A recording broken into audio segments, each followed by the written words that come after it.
In today's video, we're going to be taking a look here at the tropics where things are really dying down on both of our systems, basically. So we're going to go over that briefly. We're not going to spend too much time on it. And then we're going to dive into the upcoming pattern where there is actually a lot more to talk about. Storminess, big temperature changes on the way, a lot of stuff like that to talk about. Before we get into things, we do have to talk about my other business, Prestige Weather, where we do weather consulting weekly, early access to monthly and seasonal forecasts, and more very awesome stuff on the way. Very awesome one-on-one opportunities there from you guys with me and my other partners as well. Very cool stuff for only $5 a month. Let's get straight into things though, and first things first, we're taking a look at the tropics like I mentioned. Down to a 20% chance of development here on this disturbance in the kind of main development region now, moving into the southern Caribbean. You guys know, if you've been watching the videos, this is exactly what I thought was going to happen. This is what I've been talking about for maybe 4 or 5 days now happening, and we really are seeing that decrease happening, and it never really developed. We have a 20% chance of development through the next 48 hours and through the next 7 days, so it doesn't get much higher than that. And it's really continued to move south. We see this happen sometimes with these ones, and now at this point it's looking like it has a better chance of hitting directly into South America than it does some of these islands like Puerto Rico, Dominican Republic, Haiti, Jamaica. So that is basically, as far as the southern Caribbean is concerned, that's the wrong side of things for it to be on for development, and I do not expect development from this one whatsoever at this point. I continue to believe that it's going to continue to be suppressed and really just break up and become nothingness. We do see that we have post-tropical cyclone Dawn up here, moving at 20 miles per hour, so it's a quick mover, and it still has a sustained wind speed of 45 miles per hour, which isn't too much lower than it was. It is still relatively weakened since yesterday, and especially when you look at the pressure there, we're up to 1,007 millibars, so it is also kind of getting less intense as far as pressure is concerned. And when we take a look at this cone forecast, you see it's not expected to last much longer whatsoever. By 12 a.m. tonight, it is expected to still be a post-tropical cyclone and expected to basically dissipate from that point moving forward. It is very far north, so this is no surprise at all. And again, this is also pretty much what we've been expecting. As we just dive in here to the storminess, we can see that this pattern that we've been talking about for a while is now actually officially happening. We have a trough in the east. I know it doesn't feel like it because it's still very hot, but it is below normal temperatures. It is cooler for the summertime. And we see this kind of tropical jet joining in tandem here with this northern jet, and this is the pattern that we've been talking about for a while. So I just want to move this forward. As we reach later today, we see this does bring kind of this flare-up of thunderstorms all the way up into the northeast and back down through the Gulf and the Gulf Coast there. And this is going to be a common occurrence as long as that southern jet is combined with this northern jet. So we do start to see some more things like this taking place at times.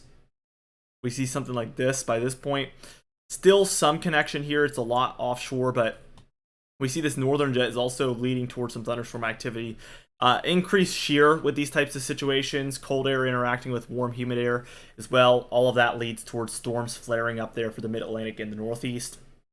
Also, as we see this surging ridge out west, what we end up seeing is some more warm and humid air kind of just increasing northward towards that northern jet, which does the same thing, basically in an opposite direction. So we see this warm humid air heading northward towards that cooler drier air, and we see that interaction. And also we have a 1,004 millibar low pressure center here, and you can see that that is highly associated with a lot of this storminess that we see here. Also western Canada, 999 millibar low pressure center there, I think in Alberta. I think that's Alberta. And we see plenty of storminess as a result of this. 1,003 over here as well. So Canadian lows, as we've been talking about for about a week now, kind of taking the highlight here of the activity. Wednesday looks a lot quieter than the prior days. We do see some isolated and scattered about thunderstorms through the four corner states into the northern plains and then for the upper Midwest and Great Lakes. But really very isolated, very weak, and not really too much to be concerned about here, in my opinion. For Thursday, we do see actually quite a bit of storminess moving into the northeast, and this is an area that has been extremely active through the past few weeks and even months.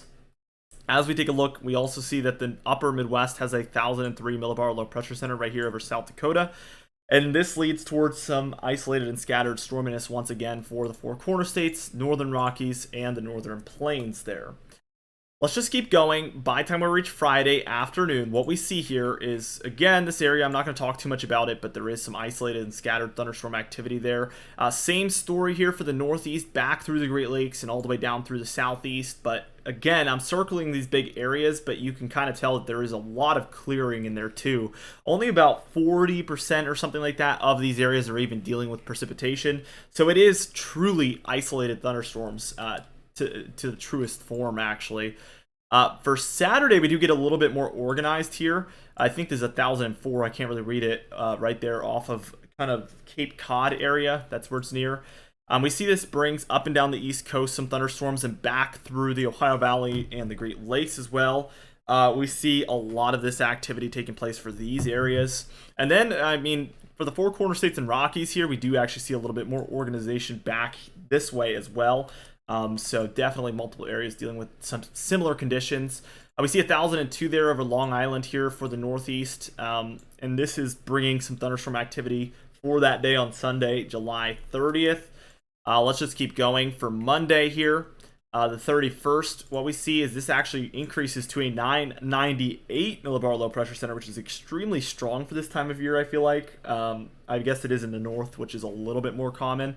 But this could bring some interesting situations, especially, I mean, it doesn't look too intense right now, but if we see a cold front kind of extending down this way, this could lead towards some activity in these areas. I could see the case for that.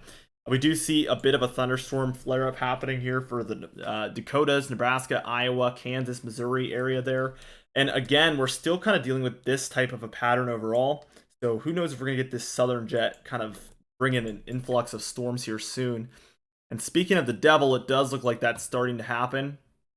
By the time reaching August 3rd, we do see plenty of activity here, again, for the Four Corner States. And I do think we have a lot of moisture heading in this way, but also you can see where it's actually heading up the east as well. And still, our jet stream is something like this, so it is just kind of interacting and leading towards some more intense activity. As we take a look at our total precipitation, it's important to note the grays, the greens, the blues, those are going to be near average to below average. But the yellows there is where we're expecting near to above average. So that's 1 inch to 2 inches in a 10-day period, which is quite a bit. And especially there in the reds. And I'm going to pinpoint the areas that we're looking at here. But for this area in the plains, this area in the northeast, and for some of the southeast coast here, we can see that there is these reds. And that's where we're going to be at about 2 to 5 inches of precipitation over the next 10 days. Certainly far above normal precipitation for that 10-day period. That would probably be above normal for most of these areas for the entire month, so let alone just a 10-day period. Now, as we take a look at the temperature pattern, we see those cooler temperatures I was talking about. So believe it or not, again, we are dealing with a big cool down in the east. This is stretching far and wide, and it is actually big in every sense of the word. We do have a pretty warm air mass over the west, and this is a lot of why we're seeing this cold air just dive down, especially since this warm air is surging far northward into Canada, as you can see. So that is causing that cold air to have to pour in somewhere else, and sure enough, the east is where it's taken aim. As we continue this on, we do see that heat wave that we've been talking about begins to take place here, especially by the time we're taking a look at about Friday the 28th. Look at how hot it is here by this point. Very, very hot, especially in these reds, where we will be 10 to 15 degrees above normal. So this will likely be a massive heat wave for these areas. If you average about 85 to 89 degrees, I'd say that's what most of these areas outside of the desert average, maybe even closer to 90 or a little bit over. You're going to be 10 to 15 degrees above that. So you're looking at about, 95, 100, maybe even some 100 plus areas in here. So certainly a very, very warm stretch is on the way. We do see a relieving cold front that does want to sit around a big cool down, and we do see a lot of this warmth kind of recycle back towards the west and back up towards Canada. And equally what we see happen is this cold air has to go somewhere, so again it dives down into the northeast. So you could tell how this kind of relationship between all the air masses works out, and that is the simplest way to put it. The warm air surges northward, the Arctic air from Canada in the Arctic has to go somewhere. And we see a colder air mass that sticks around all the way through August 8th, according to this model. But I do want to note also that we do see some cooler temperatures trending in here, maybe indicative of a negative PNA.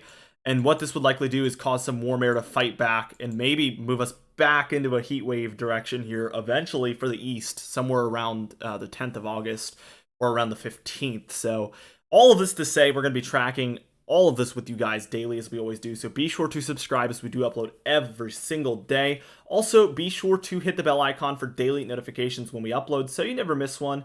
Like the video if you did enjoy it, leave a comment down below, and I'll see you guys in the next video.